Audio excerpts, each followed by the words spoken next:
Hey friends, what's up? Ash here. Welcome back to Extra Gents. Hope you're having an awesome day. Today I want to talk to you guys about 7 fragrances that over the years I've maybe worn a little too much of them. So these are fragrances that I ended up reaching for over and over again. Still love them. But some of these I kind of played it out a little bit for myself. Kind of like if you really enjoy a certain restaurant or a certain dish or something, and then you eat it every day for like 3 months, maybe you get tired of it. So something like that happened with some of these fragrances, but I'll always love them. So let's jump into it. Let's check these out. Just 7 fragrances I wore. Maybe they're welcome out. Yeah, we'll say that.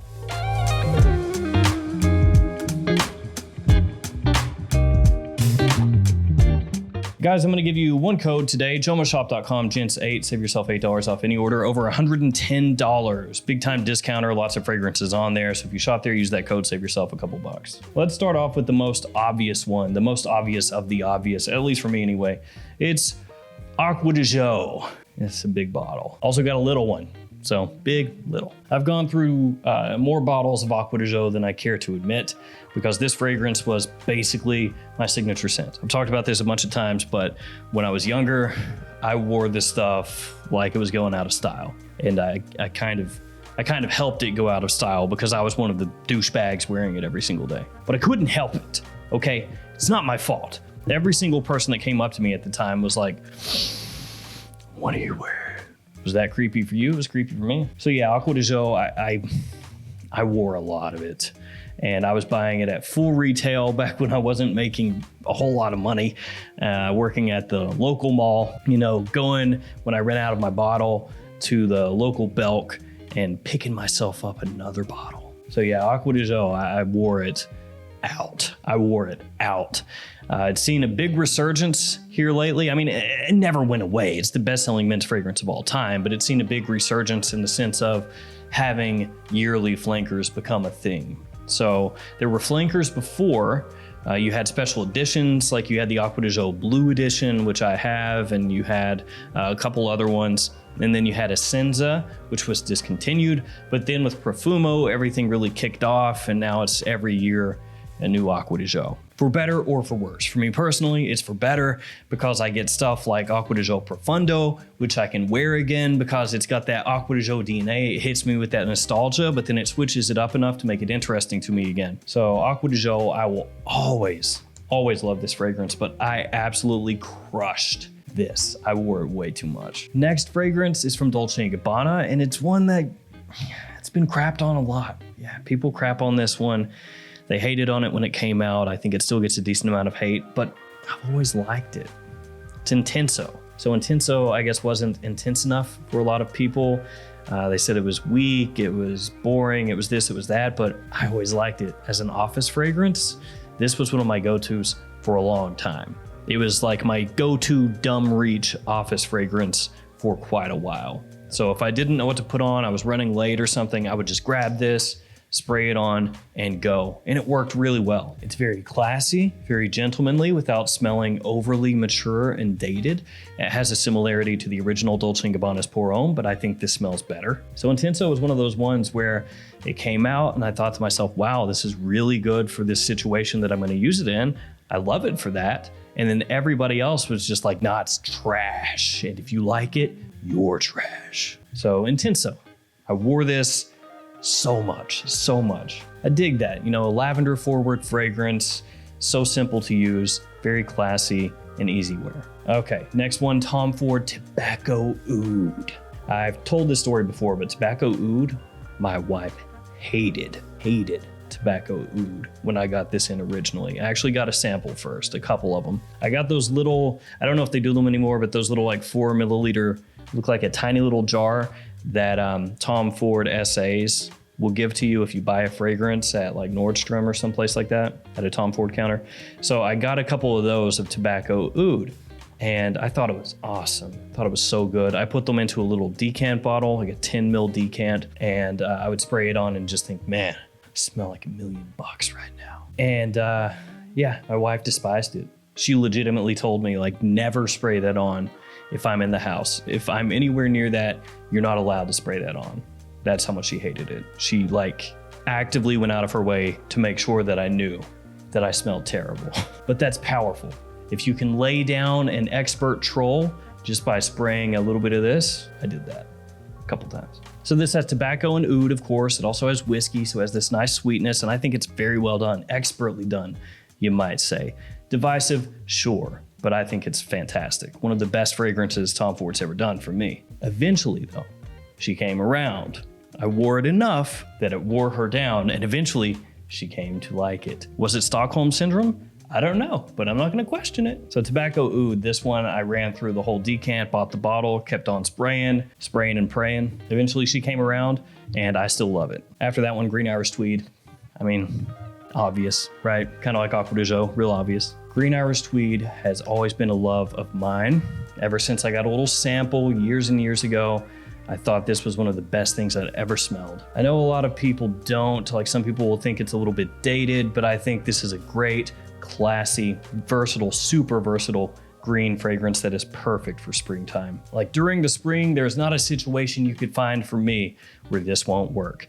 Anything, daytime or nighttime, this will rock. Of course, it's pricey because it is a Creed, and yes, it does have a similarity to Cool Water by Davidoff, but that's also because the same perfumer did both fragrances. Although Green Irish Tweed is decidedly higher quality and smells much better to me. But Cool Water, for the price, still solid. There's a reason it sells like crazy. So Green Irish Tweed, this one doesn't have any particular story attached or anything like that. It's just a fragrance that I've always worn out, especially during spring. After that one, Dior Homme. This is a bottle of Dior Homme Original, just to kind of drive home that I'm talking about Dior Homme here, not Dior Homme 2020, although there's nothing wrong with that either. Dior Homme Intense has always been my most favorite from the Dior Homme line because it kind of takes that Dior Homme DNA and ramps it up a little bit extra, gives it that extra pop. But for versatility purposes, Dior Homme is a little bit more wearable than Dior Homme Intense. And for that matter, Dior Homme O was a fragrance that I loved because it did have more versatility, but that got discontinued. The iris in this is fantastic. It's sweet, creamy, rich, dense, makeup-y, lipsticky, whatever you want to call it.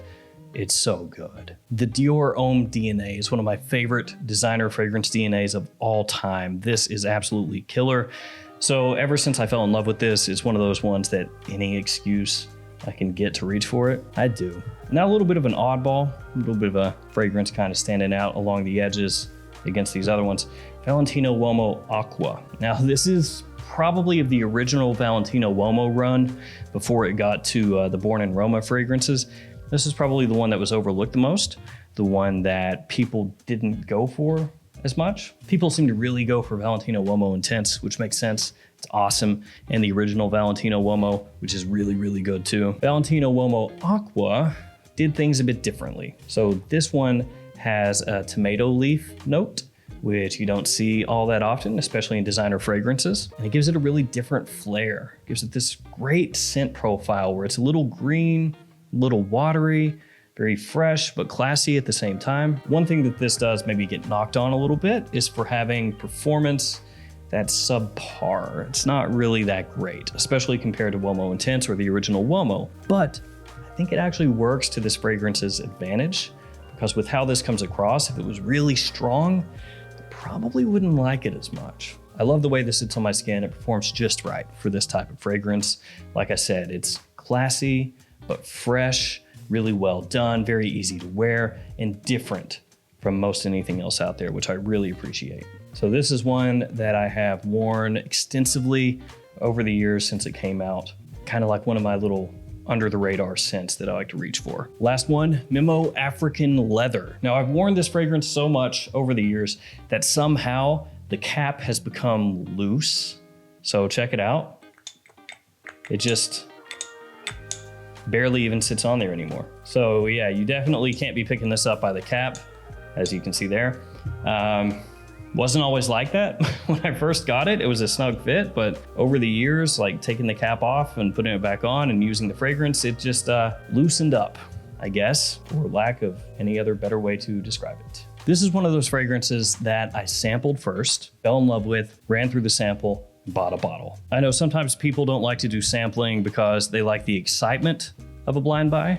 which I get because there have been a lot of blind buys where I was excited to get the fragrance in and I tried it and it blew me away and it made it worth it. But sometimes it is definitely worth sampling first, because there are fragrances that I've tried that I hated. I thought they sucked. And then there were other fragrances I thought would be so-so, and I turned out to love it and then bought a full bottle. African leather, I had a good idea that I would like it, but I was still blown away when I got the sample in. Absolutely fell in love with it. Mainly that cardamom in the opening, it's done so well. The leather here is actually not really overly forward in fragrance. You pick it up, but it's not the star of the show necessarily. And you get a bit of vetiver as it dries down as well, which I always love. So African leather gives me that niche exclusivity, that quality, and at the same time, this one has like designer wearability and versatility. So it's a great meeting of worlds. All right, guys, that will do it for me. Just 7 fragrances I wanted to talk to you guys about here today that I have worn out over the years. Let me know in the comments, guys, some of the fragrances that over the years, whether the last couple years, if you're newer to fragrances, or last couple decades, or however long, you just seem to always go back to and run through. Thanks for hanging with me here. Stay safe out there, guys. I'll see you again another day with another video. See you guys later.